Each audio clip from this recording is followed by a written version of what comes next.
Menggunakan mobil kontainer, surat suara Pilkada Oku Selatan yang digelar pada 9 Desember mendatang tiba Sabtu malam lalu di KPU Oku Selatan dengan dikawal petugas.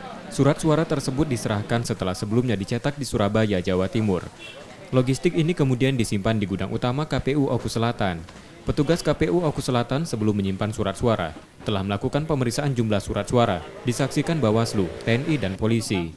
KPU Oku Selatan menerangkan, surat suara yang masih terbungkus berjumlah 34 kardus, dengan total yang KPU Oku Selatan cetak 267.784 lembar suara.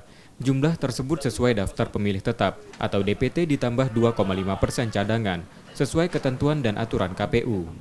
Alhamdulillah setelah kemarin malam kita kedatangan logistik dalam bentuk bilik dan kotak suara.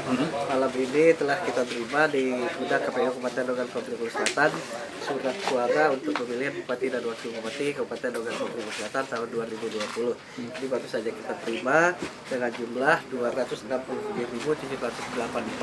Itu adalah jumlah surat suara yang dihitung dari jumlah DPT ditambah 2,5%.